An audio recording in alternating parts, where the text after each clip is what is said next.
이 이야기는 실화를 바탕으로 각색된 이야기입니다. 한 5년 전, 6년 전쯤 겪은 실제 이야기입니다. 평생을 무교로 살았고 귀신 비슷한 것도 경험한 적이 없는 사람입니다. 취직하고 용돈도 받지 않으면서 나름 제 앞가림을 시작한 때였죠. 그렇게 아무런 문제 없이 잘 지내고 있었습니다. 하지만 연애를 한 지도 한참 지났던 때이기도 했습니다. 당시 20대에 혈기왕성한 저에게 무언가의 변화가 필요함을 느꼈습니다. 그때 친구들과 한참 홍대나 강남을 다니면서 놀기 시작했었습니다. 하지만 다른 사람들은 다 잘 만나는데 도대체 어디서 만나는지 저에게는 단 한 번의 기회조차 없었던 때였죠. 그러던 어느 날 저는 한 소개팅 앱을 SNS 광고를 통해서 가입한 적이 있습니다. 제가 살던 곳은 홍대. 그 인근에 친구를 만들기 위해 소개팅 앱에 결제까지 해가면서 무언가를 열심히 하고 있었습니다. 그러던 어느 날 소개팅 앱을 통하여 알게 된 한 친구와 맥주 한잔하는 거 어떠냐는 연락을 받았습니다. 당연 저는 조금의 고민도 없이 좋다고 이야기를 했고 서로 만나기로 약속을 했습니다. 친구들에게 한참 자랑을 해가며 저는 주말 그 친구를 만나는 날만 손꼽아 기다리고 있었습니다.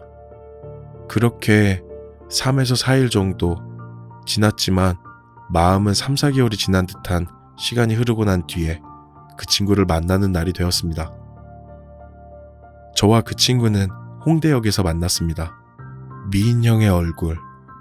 항상 제가 제 스타일이라고 말하던 그런 느낌의 이성이었습니다.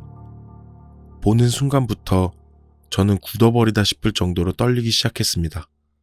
무슨 말도 제대로 못했고 재미있게 해주고 싶었지만 그러지도 못했던 것 같습니다.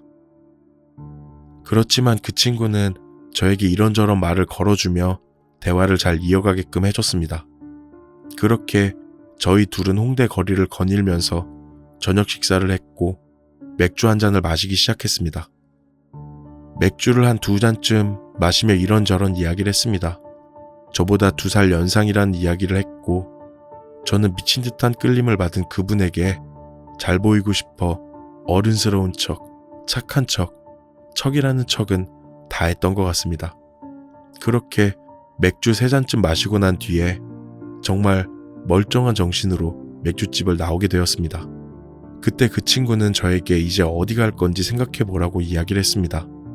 그때는 토요일 저녁 11시쯤 되었고 저는 뭐든 하고 싶어 그 친구에게 커피라도 한잔 하자고 했는데 그 친구는 커피가 끌리지 않는다고 저에게 홍대에서 신촌 가는 쪽으로 걷자고 이야기를 하더라고요. 그렇게 둘이 걷기 시작했습니다. 걷는 지역에 관광 호텔이나 모텔 등이 많이 보였습니다. 솔직히 저는 그런 곳들이 보이는 곳조차 조금 민망해하던 상황이었는데 그 친구는 저에게 한 모텔을 들어가서 맥주 한 잔 더 할래라고 이야기를 했습니다. 저는 정말 심장이 미친 듯이 뛰기 시작했습니다. 당연 좋다고 표현했습니다. 그렇게 둘이 편의점에서 맥주 4캔을 산 뒤에 조금은 허름한 신촌 쪽 한 모텔로 들어가게 되었습니다. 그렇게 모텔 비용을 그 친구가 결제했고 함께 객실로 들어갔습니다. 그리고 나서는 모두가 아는 그런 일들이 일어나게 되었죠.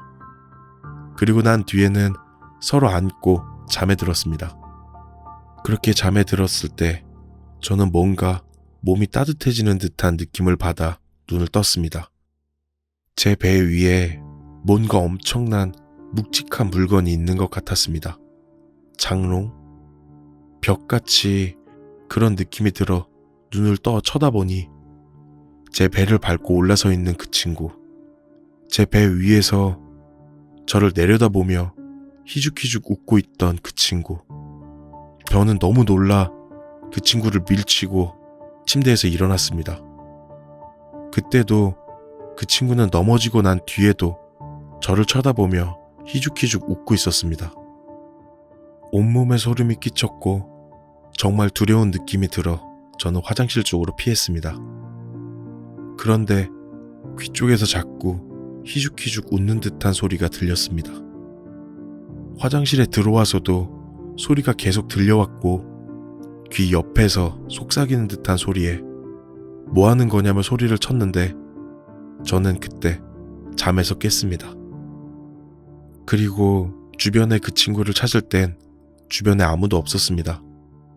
그 친구가 어디 갔나 찾기 이전에 저는 울렁거림과 구토가 너무 심했고 화장실로 들어가 구토를 하기 시작했습니다. 평소에는 소주 2병 정도 마셔도 이런 경우가 거의 없었는데 온 머리가 깨질 것 같은 느낌이 들었고 구토 뒤에 정신이 조금 든 저는 세면대에 제 옷가지들과 지갑, 휴대폰이 모두 들어있는 것을 보았습니다. 세면대에는 물이 가득했고 속옷부터 제가 입고 가지고 온 모든 게 다 그곳에 들어있었습니다. 저는 세면대에 제 물건을 꺼내며 도대체 무슨 일이 있었던 건지 생각하며 침대가 있는 방 쪽으로 왔을 때 머릿속엔 아무 생각도 안 들었습니다. 그냥 그날 하루가 꿈인 것 같은 느낌만 들었습니다. 휴대폰은 방수가 되는데도 꺼져 있는 상황이었고 옷은 대충 의자와 화장대 쪽에 던져두고 무슨 상황인지 계속 생각하고 있었습니다. 휴지통에도 우리가 마셨던 맥주캔은 없었고 사용했던 피임기구의 흔적조차도 없었습니다. 침대에서는 제가 누워 잔 흔적 외에는 다른 흔적도 없었고 그때 충전기에 꼽힌 휴대폰을 켜고 그 친구의 연락처로 전화를 하니 없는 번호라고 나왔습니다. 정확하게 그 순간까지만 하더라도 저는 제가 미쳤다고 생각했습니다. 머리가 너무 아파 전 다시 침대에 누웠고 그대로 잠에 들어버렸습니다. 꿈 같은 건 꾸지 않았지만 다음날 아침 뭔가 모를 소름 끼침만 가득하고 흐트러진 제 옷가지들과 물건들이 보였고 제 휴대폰은 보이질 않았습니다. 무서움이 가득했던 저는 대충 젖어있는 속옷을 입으며 화장실로 들어갔을 때 세면대에는 물이 그대로 있었고 그 속에 제 휴대폰이 있었습니다.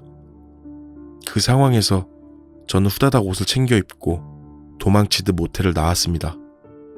그리고는 택시를 타고 집에 오게 되었고 그 뒤에 휴대폰을 보니 저는 분명 새벽 그 친구의 번호로 전화를 한 발신 내역이 보였습니다. 그 길로 소개팅 앱을 지웠습니다.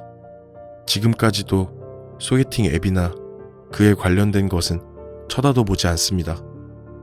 너무 외로워 술에 취해 헛것을 본 건가 생각하기도 했지만 그 친구가 귀신이었는지 또는 사이코패스였는지 아직도 생각하면 조금 공포스러운 생각밖에 들지가 않습니다.